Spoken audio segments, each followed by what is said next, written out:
So that's a very interesting story, but it brings me to a thought about the middle income trap, right? And it's because you told me you're from a middle class family, you're from a family, and I'm the same. Like my parents were also living paycheck to paycheck, and a little extra expense here and there would cause them to completely panic. How does one, and today there is a huge middle income class which is stuck in that rut. How does one, what is the problem currently, and what is the solution to that problem according to you? And I've been thinking about this a lot, and I'll talk about one aspect of wealth creation which we are very passionate about. The fact is that what is a compounding asset that can help you sort of generate that escape velocity where you break out of the middle income and are comfortable financially? And frankly, in India, that's only been some sort of access to equity, right? If you have ownership in a business, either as a passive investor or as a employee shareholder or as a SME owner or as a tech founder, only then are you really truly able to break out of that situation, right? So most of us are in some sense renting our time, right? We are working at a place, and for that we are getting compensated. So it's like the hours that I spend, I get paid for those hours. Where is the real upside, right? How do I get that upside? And for us, for me personally, that upside was ESOP ownership in the companies that we were at or we helped build, and that really helped break out of that middle income trap, as you call it, right? Okay. So, you handle a lot of portfolios of the wealthy in India. And I want to talk about some of those secrets. So, what we're going to do is on the show, we're going to do some live analysis of a few portfolios. And, we're going to get down and dirty to discuss what people are doing right and what people are doing wrong. Okay. But before that, I also want to check with you on, if you had to just an overarching theme of, if you had to tell us in your assessment of people for so many years, what do you think the biggest mistakes people have made in their portfolio which has caused them to kind of just not benefit from the power of compounding? I think the very first thing is appreciate or understand compounding, right? There is a reason why it's called the eighth wonder of the world, right? I was recently talking to a group of people at IIM Bangalore, and I was telling them that if you spend 5 lakh rupees a month today, and you're 45, by the time you're 60, you will be spending 20 lakh rupees a month, right? Just compounding at 10%. And most people don't believe it. It's like, you must be smoking something. It's not right. It's not possible.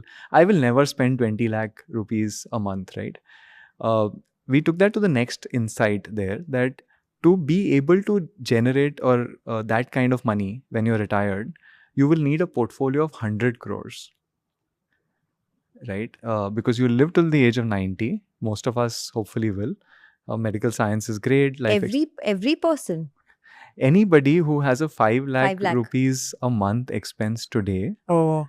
will need 100 crores at the age of 60. So if you spend 2.5 lakh rupees, then you need 50 crores. If you need spend 1 lakh rupees, then you need 20 crores. You can like scale that. Yeah. By the age of 60. By the age of 60, right?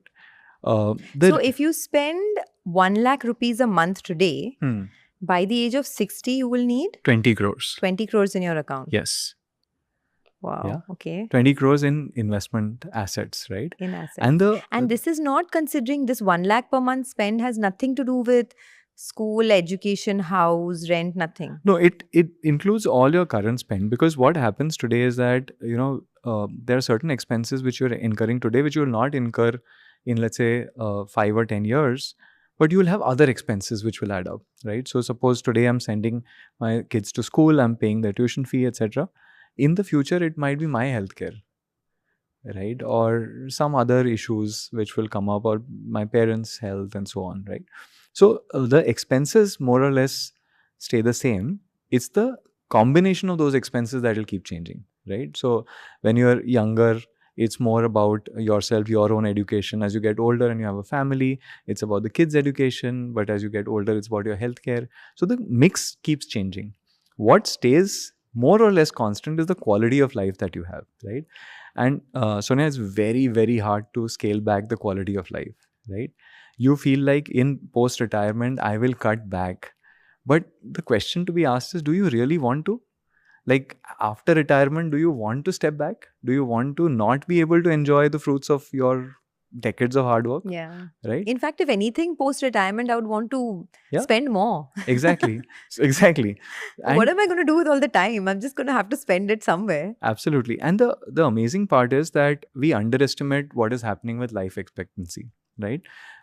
We will live longer. Like, we put out this slide where we ask people that, what do you think? You'll live till the age of 75 or 80, right? And we actually put out data that nearly 40% of the people who are today 45 will live to beyond 90. We are getting wealthier. India is getting better. Healthcare is getting more accessible. We will live beyond 90, which means there are some of us who will live till the age of 100. And imagine you would have retired at 60. You have 40 years to fund, right? So you need to have a reasonably good sum in retirement.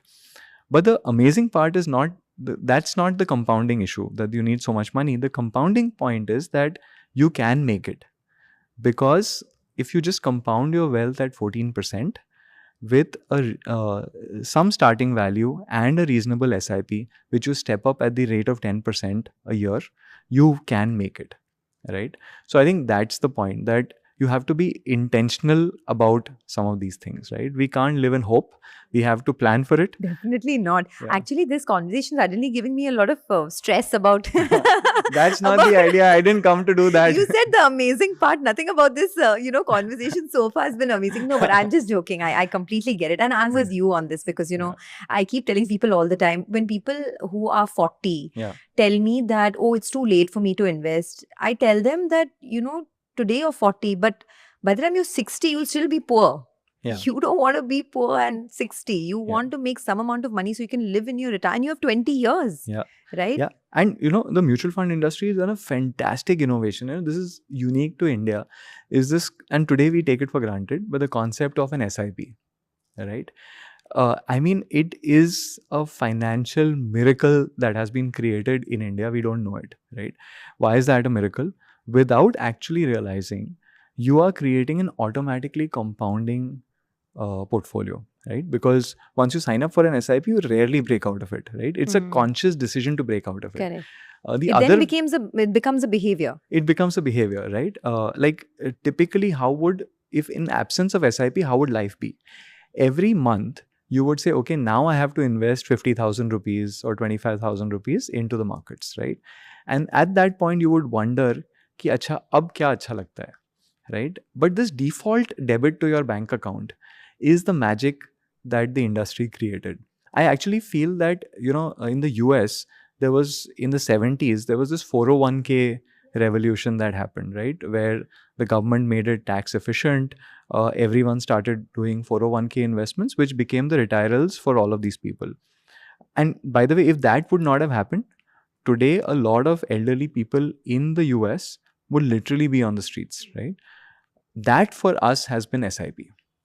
Right? The fact that nearly 30,000 crores gets invested monthly, hardworking Indians are contributing their money back into the markets and compounding that is just amazing. Like, for somebody to reach 20 crores, if you do 1 lakh SIP and start with an amount of 1 crore, in the period of 15 to 20 years, you can make it, right? That is just the fascinating thing for me. And we can talk a lot about how that helps India and capital formation, and you've studied all of that.